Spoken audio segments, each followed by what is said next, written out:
Então vai ser top demais. Muito bem, vamos lá. Os fundamentos da fé. No domingo passado nós falamos sobre restaurando os alicerces e nós abordamos assim esse assunto muito importante. E esse assunto vai ser ministrado mais ou menos 3 ou 4 domingos. Então prepare seu coração, que com certeza Deus vai falar ao seu coração poderosamente. Deus vai ministrar o seu coração. Eu não sei como você chegou nesse lugar. Uma coisa eu sei: você vai sair daqui renovado, cheio, alegre, feliz na unção que Deus tem preparado para você nesse lugar. Amém, gente? 1 Coríntios capítulo 3, versículo 9, diz a palavra: porque nós somos cooperadores de Deus. Quantos colaboradores de Deus tem aqui? Diga amém. Diga graças a Deus. Aí o apóstolo Paulo fala para a igreja assim: e vocês são lavoura de Deus e edifícios de Deus. Olha a pessoa que está ao seu lado, diga assim: meu irmão, você e eu, diga eu e você, estamos em construção. Por quê, pastor? A Bíblia está falando que nós somos edifícios de Deus. Então, se nós somos edifícios de Deus, construção de Deus, significa que Deus é o nosso arquiteto. Então, se Ele é o nosso arquiteto, Ele quer fazer na minha vida, Ele vai fazer na sua vida aquilo que está no coração dEle. O que Ele tem sonhado, o que Ele tem planejado, o que Ele projetou para a minha vida e para a sua vida, isso Ele vai concretizar em nome de Jesus. Quem recebe, aplauda ao Senhor bem forte nessa noite, em nome de Jesus. Então Ele é o nosso arquiteto, e como nosso arquiteto, Ele tem sonhos, propósitos para cada um de nós. E no domingo passado nós falamos pelo menos 4 fundamentos muito importantes para que você realmente possa ter a sua estrutura firme, a sua estrutura inabalável. E no domingo passado nós falamos muito sobre a casa edificada sobre areia e a casa edificada sobre a rocha. Então há uma diferença muito grande de uma casa que realmente é edificada sobre a rocha, que é Jesus. Venha o que vier, se levante o que se levantar, que venha as tribulações, que venha as tempestades da vida, vai vir sobre aquela casa, ela vai enfrentar a dificuldade e vai continuar firme. E a mesma tempestade vem para aquela casa que é edificada sobre areia, só que existe uma diferença, que ela não vai suportar, porque é edificada sobre areia.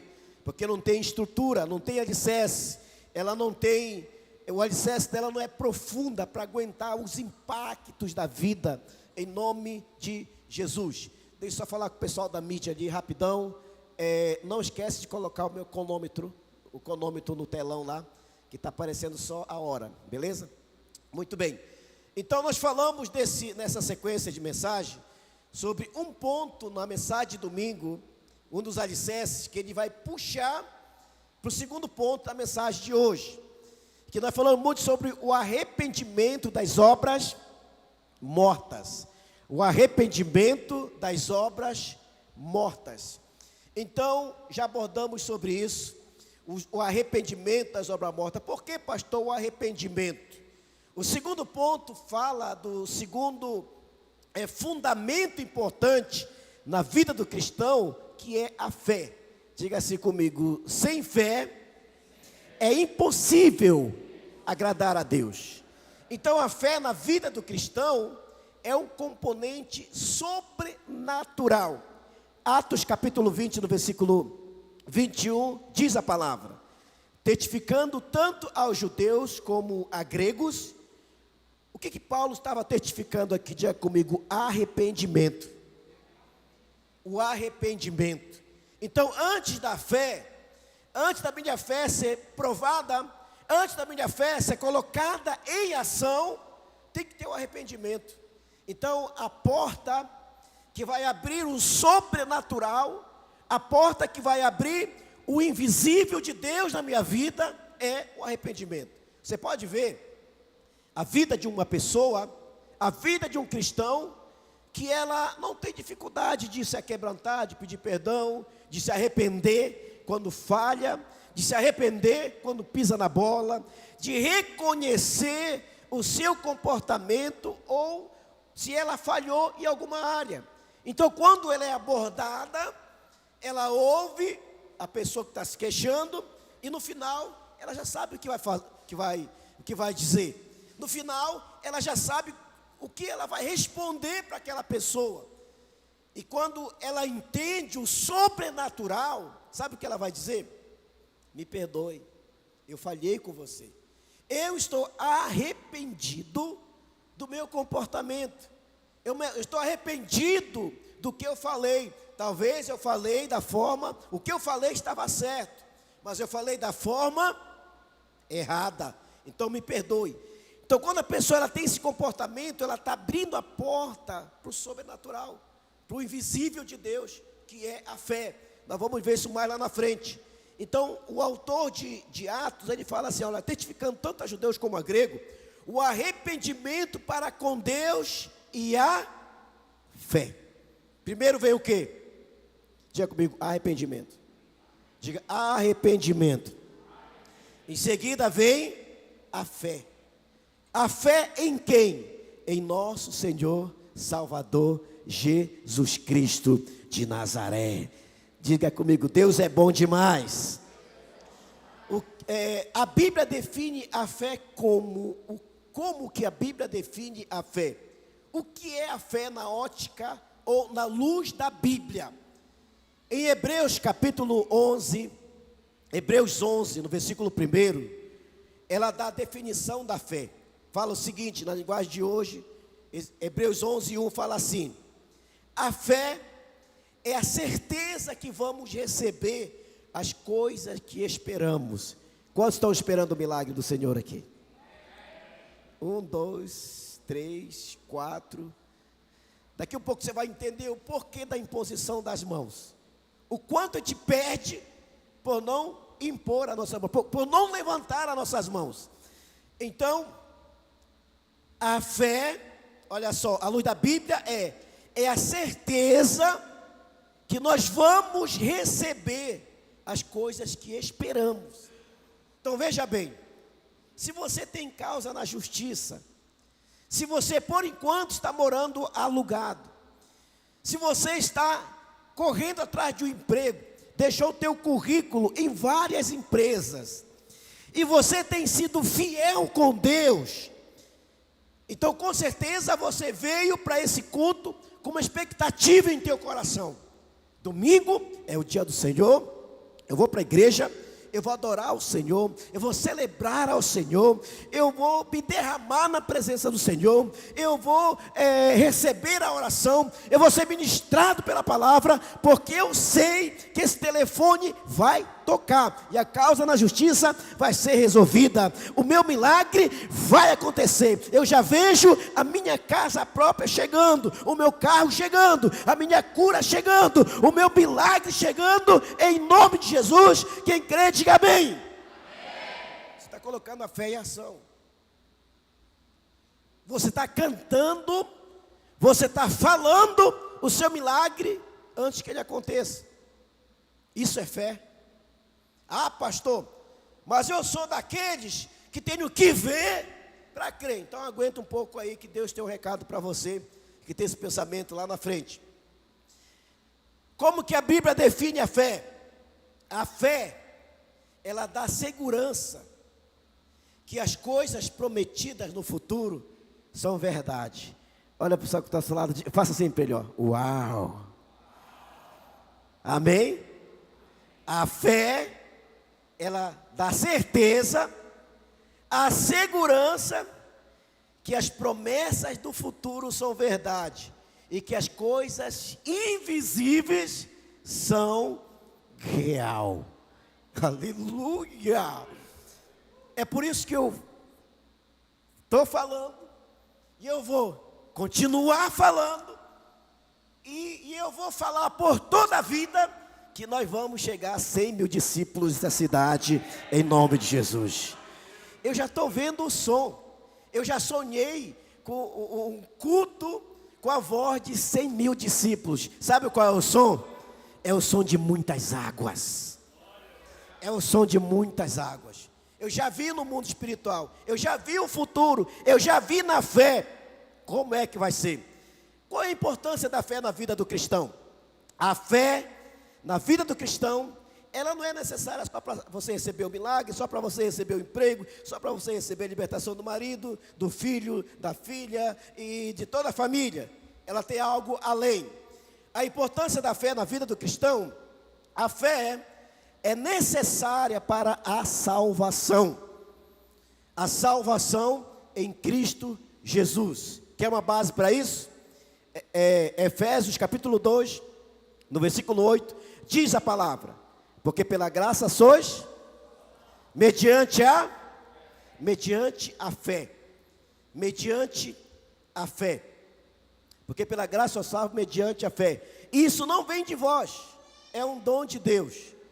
Não colocaram aqui, mas está faltando um versículo aqui, que é o versículo 9, que fala assim: e não de obras, para que ninguém se glorie. Quem está me entendendo aqui? Então a salvação, diga comigo, é pela graça, mediante a fé. Então o que significa graça? Graça é um presente que eu não merecia. Graça é um presente que você não merecia. E esse presente está em João 3,16, que fala que Deus amou o mundo de tal maneira que Ele deu Jesus a morrer na cruz. Então Deus, Ele deu algo de valor para pagar a minha dívida, a sua dívida. Ali quando Jesus declarou na cruz, dizendo: Pai, em tuas mãos entrego o meu espírito, está consumado.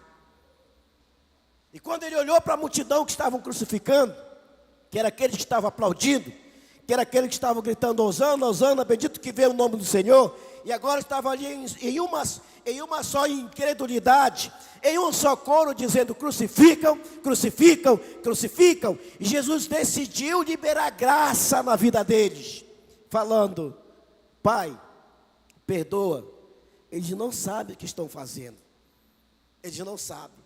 Então o apóstolo Paulo aqui, ele pega o ingrediente da fé, e agora a fé é um dos passaportes aonde eu vou passar a minha eternidade em Cristo Jesus. Pastor, por que a salvação não depende de boas obras? É fácil essa resposta. É para que o homem, é para que o ser humano não venha se orgulhar.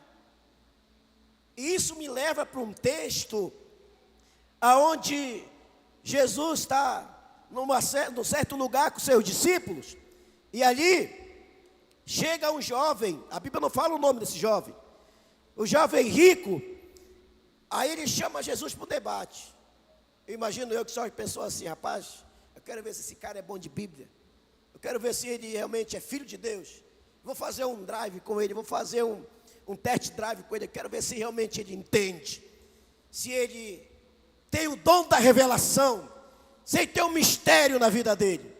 Aí ele chega com Jesus chamando de rabi, de mestre, porque tu vem da parte do Pai. Responde-me, o que eu devo fazer para herdar a vida eterna? Jesus, conhecendo o coração daquele jovem, fala assim: é fácil. Você conhece os mandamentos? Estou imaginando aqui, tá? Eu estou lá na cena, parece que eu estou vendo. Jesus olha com aquele sorrisão de ungido, aquele sorrisão de filho de Deus, aquele sorrisão de raça eleita, sacerdócio real, nação santa, ungido. Fala assim: escuta, você conhece os mandamentos? E aquele jovem, imagino eu assim, na carnalidade, no logos, não da rema, mas porque tinha letra, tinha o conhecimento. Ele fala assim: essa aí eu respondo descosta. Jesus, só para o seu comando. O pai do meu avô era missionário. Estou imaginando aqui. Só para você entender a minha linhagem, da família que eu vim. E o meu avô também era missionário. E meu pai também é da obra. Ou seja, eu nasci num lar cristão.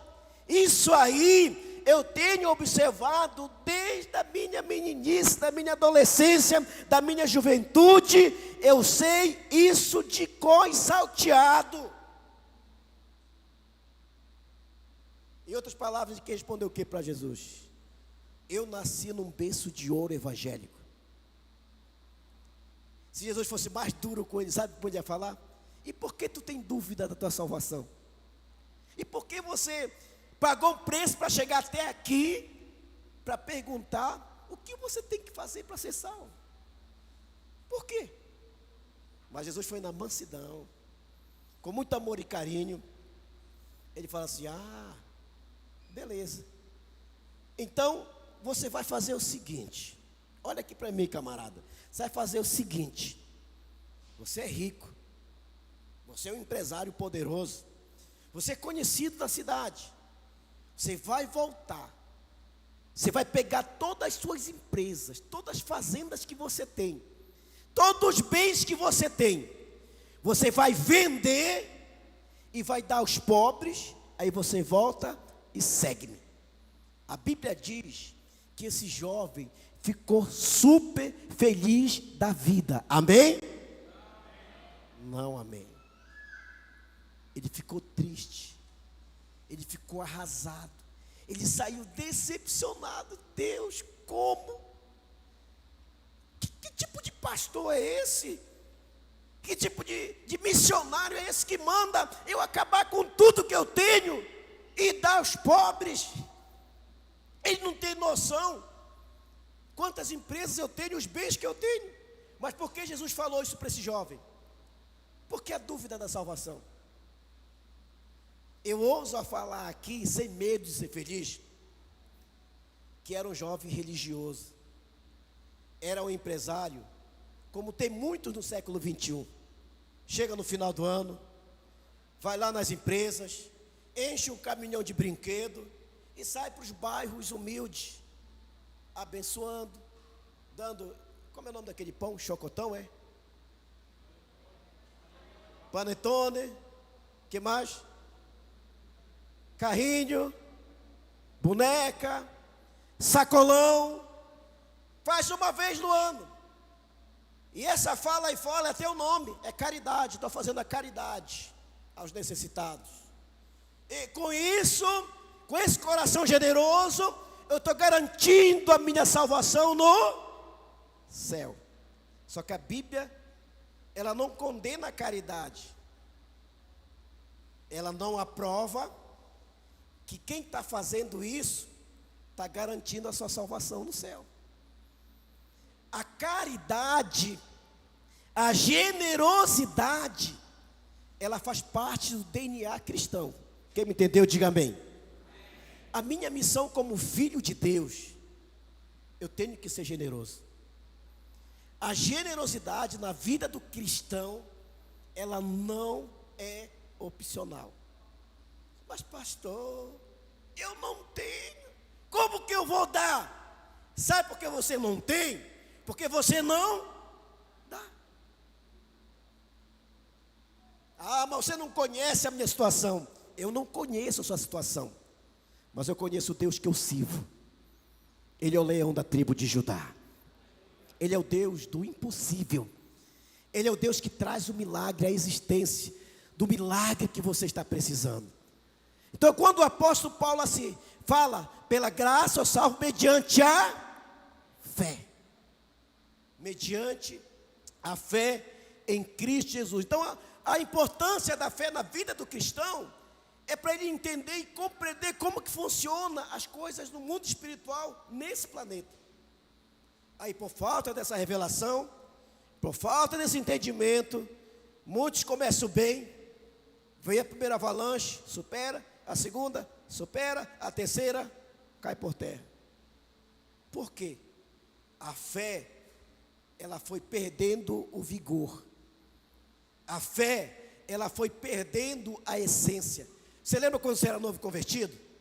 Ah, meu irmão, entregou a vida para Jesus. Você chegou na sua casa e pá, estacionou o carro ali e falou, chegou lá, reuniu a família e falou: mulher, a partir de hoje eu sou crente. Aleluia. Aí talvez alguns aplaudiram, outros falaram: era só o que faltava. Você não estava nem aí. Epá, e você, logo em seguida, nós vamos ver aqui os 2 batismos. Você recebeu o 2º batismo, o batismo no Espírito Santo. Aí, meu irmão, você virou um tagarela de Jesus. Aonde chegando já estava Jesus, e falava de Jesus, e tá, e pá. Então você não tinha medo de nada. Meu irmão, você encarava qualquer demônio, você encarava qualquer principado, qualquer potestade. Você subia o Morro de Santo Antônio 3 vezes na semana. Agora tem até medo de passar lá perto. Por quê? Aonde que Deus falhou? Deus não falhou. Deus continuou o mesmo. A questão que foi perdendo o brilho do comportamento fé, do modo fé. E coisa deste mundo vieram ofuscando, embaçando, neutralizando, paralisando o sensor fé. E você começou a ver uma vida do sobrenatural. E o mundo, não do sobrenatural, mas do mundo natural, ele abre portas. E nessa porta está escrito: mundo do achismo. Você começa a achar: mas por que eu tenho que estar em todos os cultos? Por que eu tenho que estar em célula? Por que eu tenho que ser discipulado? Mas por que eu tenho que fazer parte da atmosfera? Por que, irmão, é tanto porquê, é tanto eu acho, que até quando Jesus voltar, ele vai ficar pensando: será que é? Não, mas eu acho que vem mais um Cristo aí. Ele não vai perder esse momento de ficar achando, enquanto muitos já estão indo, subindo para o céu, amém? Quem está me entendendo, diga amém. Então a fé, ela tem essa importância. Você não pode agradar a Deus sem a fé. Hebreus capítulo 11, no versículo 6, fala assim: sem fé, ninguém pode agradar a Deus. Se você fala: pastor, aqui está o meu pecado, eu não consigo, eu estou igual o finado Lázaro, eu tenho tentado. Está da hora de sair do mundo da tentação. Tem que cair na prática, tem que cair na real. Porque é uma coisa como um neófito na fé, mas você não vai ser criança por toda a vida. Eu estou vendo aqui o irmão Luiz. Aqui, irmão Luiz, cadê sua bebezinha? Luiz, está lá no fundo lá. Tem uma bebezinha de quantos meses? 3 meses. Qual é o nome dela? Mariane. Maria Alice, uma princesinha de Jesus. Ela participa lá no Atmosfera, Life Group Atmosfera, Residencial Bela Marina. Eu lembro quando ela chegou em casa, com 1 mês e meio mais ou menos. Aí, eles estão na célula na quarta e no domingo no culto de celebração. Então eu vejo ele nas quartas e no domingo. Aí eu não sei se eu ouvi o casal domingo, aqui na igreja, eu não estou lembrado se eu falei com eles. Mas no momento de conexão eu fui lá, a menina esticou. 3 meses, está quase do meu tamanho. Apesar de que eu não sou tão grande, né? Não é tão trabalhoso passar de mim. Mas por que eu estou usando essa colocação? O desejo de vocês como pai é ter ela desse tamanho por toda a vida? Sim ou não? Qual é o desejo do coração de vocês? Tem que crescer. Eles, sendo carnal, querem ver seus filhos crescer. Agora imagine Deus que está no céu. O que ele pensa ao meu respeito? O que ele pensa ao seu respeito? Então, muitas vezes nós estamos naquele berço espiritual, com aquele fraldão, com aquela chupetona aqui. Sabe aquele chupetão espiritual? Com aquela mamadeira que está lá. Quando tira. Alguém está me entendendo? Olha o seu irmão que está ao seu lado, diga assim: meu irmão, joga essa chupetona, joga esse mamadeirão, diga assim: está na hora de colocar fé em ação. Então, é uma transição. Não é normal você ficar anos e anos com aquela mesma maturidade na fé, com aquele mesmo nível. Muito não me toque. O fulano, o Francésio passou perto de mim e não falou. Eu nunca mais venho nessa igreja. O Francésio é um dos pastores aqui na igreja. Tem um corre a fazer. Tem que estar ligado, vendo o que está acontecendo. Por exemplo, eu cheguei aqui agora, eu vim lá de Várzea Grande. Eu estava ministrando em Várzea Grande. Cheguei, já tinha começado o louvor. Eu digo: eu vou sentar aqui 5 minutinhos só para o sangue dar uma, porque daqui um pouco vai ferver novamente. Aí de repente eu passei perto de você e não falei. Aí, se você não entender isso, não tiver maturidade na fé, está dizendo: está vendo? Pontinho Preto passou perto de mim e nem falou comigo. Essa igreja não tem amor.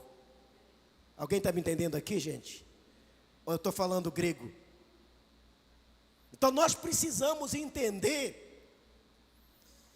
que sem a fé, se eu não crescer na fé, eu não estou agradando a Deus.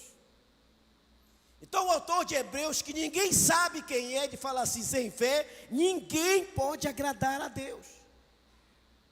Aí continuando ele fala assim: porque quem vai a Ele, precisa crer que Ele existe, e a recompensa daqueles que crê que Ele existe, Ele vai recompensar os que procuram a conhecê-lo melhor. Então a fé que eu tenho nele vai me aproximar de Deus. Vou ter uma dependência de Deus. Eu lembro, eu já falei, mas testemunho acontece, milagre acontece para ser falado. Eu lembro que uma das coisas que me ajudou a crescer na fé, esses 10 anos que eu estou aqui, dos milagres de vários, e nós temos outro grande milagre pela frente, que é a reforma desse prédio. Nós precisamos de mais sala, nós precisamos de um estúdio para gravação, nós precisamos de equipamentos para transmitir culto online, e esse equipamento vai dar uma faixa de 50 a 60 mil reais. Posso ouvir um amém? Amém. Para começar. Isso é para começar. Às vezes você vai no YouTube e olha assim: poxa, mas essa igreja, que qualidade. Aí você vai para a nossa, você fala: que incredulidade. Pelo menos nós estamos lá. Nós precisamos só de 1000 inscritos. Outra hora eu quero falar sobre isso, para dar uma alavancada aí no nosso canal, no canal da igreja. E uma das coisas que me ajudou a crescer na fé foi a compra desse prédio. Eu nunca esqueci que amanhã que eu cheguei em casa, eu falei: meu bem, dia 10 vai vencer o aluguel, R$8.500. E agora? Eu sentava com a minha esposa, a gente planejava uma feijoada em 5 minutos. Já estava profissional em feijoada, tantas orelhas de porco, tantos pés de porco, tanto de tudo, já estava pronto. A matemática é rápida, vende 300 feijoadas, tirou igual do Brasil, já foi. Anos fazendo isso. Aí eu cheguei para falar com a minha esposa sobre feijoada, ela falou: meu bem, vamos parar com isso. Falei: como? Eu vou terminar de lavar essa louça aqui e nós vamos sair atrás de prédio. Eu falei: o quê? Porque a Bíblia fala que você não tem porque você não pede. Então nós vamos sair atrás de prédio, vamos pedir um prédio para nós. Aí nós saímos no primeiro dia, sabe o que nós encontramos? Nada. Para falar que nada, encontramos um prédio ali em frente ao Açaí. O Kelvin procurando na internet, viu lá: gráfica fulano de tal, está à venda. peguei um bermudão de crente, um boné de jovem, coloquei na cabeça e virei o boné para trás e digo, vou lá negociar.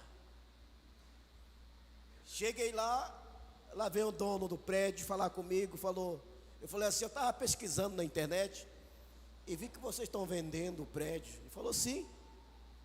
Você se interessa? Eu falei, aham. Tinha 8.500 para pagar no dia 10.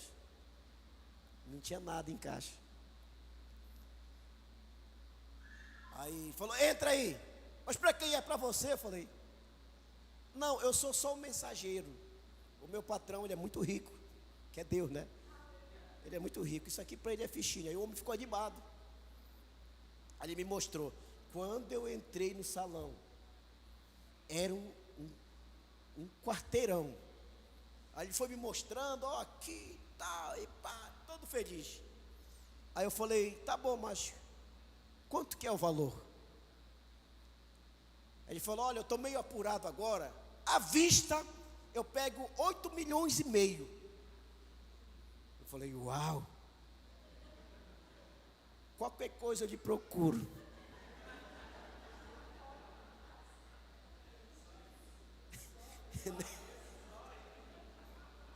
Para resumir a história, no outro dia eu vi num banco que funcionava do Itaú aqui na Fernando Correia, eu com o Kelvin. Cheguei lá, estacionamento lotado. Eu falei, bora dar volta. Eu nunca tinha entrado nesse bairro aqui. Aí quando eu subi nessa rua aqui, 10 horas da manhã, 10h30, não estou bem lembrado do horário, eu passando aqui na frente, eu falei assim, Kelvin, olha a Igreja da Paz. Ele falou, aonde? Eu falei, aqui, ó. Aí eu olhei, meu irmão, eu já vi o que você está vendo agora. Aí eu dei uma placa de venda, eu falei, estaciona aí, deixa eu ligar para esse número aqui. Aí eu, do outro lado, alô, eu falei, com quem eu falo? Aí, fulano de tal, eu estou aqui em frente a um prédio, vocês estão vendendo? Ele falou, sim. Quanto que é o valor? Aí ele falou, não, estou chegando aí, eu já vou abrir, vocês entram, vocês veem, se agradar, a gente fecha o negócio. Eu falei, opa, o quê? Esse cara tem fé. Aí fiquei esperando, com 5 minutos o vendedor chegou. Já veio abrindo o portão, e pá, e entrando. Nós chegamos aqui, meu irmão, tudo quebrado. Tinha uma escada, ela vinha até aqui, mais ou menos até aqui. Aqui em cima tinha isso que você está vendo era aqui em cima, ele formava aqui uma sala VIP. Embaixo era só um salão, e mais aqui atrás também, onde ficava, acho que era alguma coisa para criança, que funcionava um buffet. Quando eu entrei nesse prédio, eu falei, esse é nosso. Aí liguei para os pastores, chamei todos os pastores aqui, gente, eu encontrei igreja e tal, e pá. Eu ainda não tinha perguntado do preço. Chamei o médico, falei, médico, pode tirar foto. Era terça-feira. Eu falei, hoje à noite eu vou apresentar o novo prédio da igreja no Tadel. Aí o médico veio com a máquina, tirando foto e pá e tal, aquela coisa, sabe, do evangeliquez, aleluia, é do manto, vai Serra de Jeová. Chegamos aqui, aí eu chamei o vendedor, quanto que vocês estão pedindo no prédio? Eu pensando assim, se lá já me cobraram 8,5 milhões, aqui vai ser uns 10 milhões. Aí olhou para mim e ele falou assim, ó, pastor, você é pastor? Eu falei, aham, não parece, mas é. A família está vendendo o buffet por 1,8 milhão. Eu falei, o quê? De 8 para 1,8 milhão. Eu falei, quantos metros quadrados tem? Ele falou, tem 1.600, 1.800, não estou bem lembrado, metro quadrado. Aí eu falei, cara, isso tem que ser nosso. Eu falei assim, eles estão abertos à proposta? Ele falou, se vocês derem um lance de 100 mil reais. Eu falei, meu irmão, você não está entendendo. Eu preciso de 8 para pagar o aluguel. Aí ele falou assim, eu vou esperar 30 dias. E nesses 30 dias vocês vão lançando propostas. Se de repente agradar o coração da família, aí para resumir a história, a nossa proposta nenhuma foi aprovada. Mas Deus já tinha planejado o milagre. Quando eu mostrei no Tadel esse prédio para a igreja, para os líderes, eu falei assim, olha a palavra de fé. Eu falei assim, eu quero mostrar para vocês a Pastoste Cuiabá, o nosso novo prédio onde vai ser. Combinado com o pessoal da mídia, quando eu apontei o dedo assim, pam pro telão, aí o prédio, pá, meu irmão, a igreja foi às alturas. Aí eu falei, esse é o contato de fé. É isso que vai acontecer. Com 30 dias, nós estávamos pagando esse prédio à vista.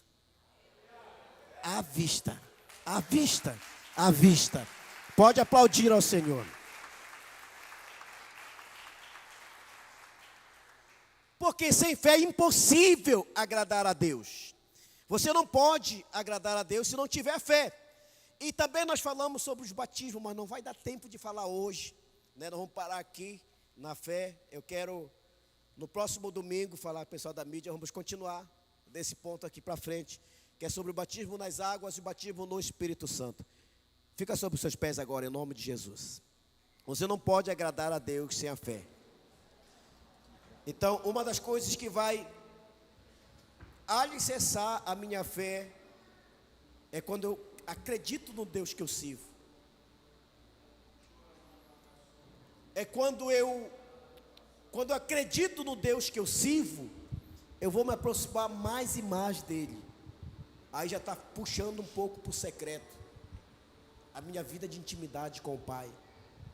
O meu TSD. O meu tempo sozinho com Deus. Eu não sei como você chegou neste lugar. Eu não sei como é que está a sua vida diante de Deus. Mas agora, no contato de fé, eu gostaria que você colocasse as duas mãos sobre o seu coração nesse momento. E você vai adorar o Senhor com esta canção nessa noite. Você vai declarar. Declare para Ele nesta noite. Isso, vai cantando, vai cantando. Vai liberando tua adoração. Eu sou teu e tu és meu.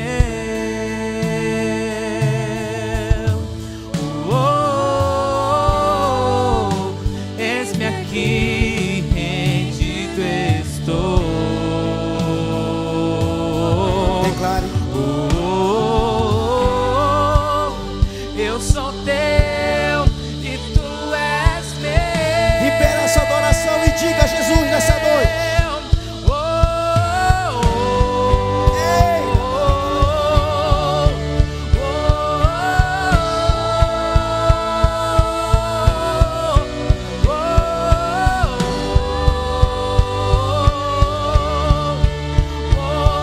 Levanta suas mãos agora.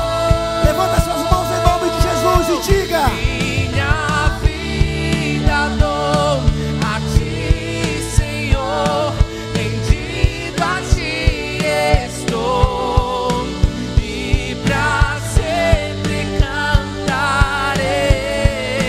Faz em mim o teu querer. Minha vida dou a ti, Senhor, rendido a ti estou, e pra sempre cantarei. Faz em mim o teu se tem alguém aqui nessa querer. noite, nós vamos continuar adorando ao Senhor nesta canção. Mas tem alguém assim que fala assim: pastor, eu quero entregar minha vida para Jesus. Eu quero me reconciliar com Jesus nessa noite. Eu quero renovar minha aliança com Jesus nessa noite. Enquanto nós adoramos ao Senhor, sai do seu lugar, vem aqui na frente agora. Eu quero orar com você. Eu sou teu, Quero ministrar na sua vida. Pode vir, pode vir. Pode vir. Você vai renovar sua aliança com Jesus. Você vai entregar sua vida para Jesus. Ele te chama nessa noite. Hoje é noite do teu milagre. estou.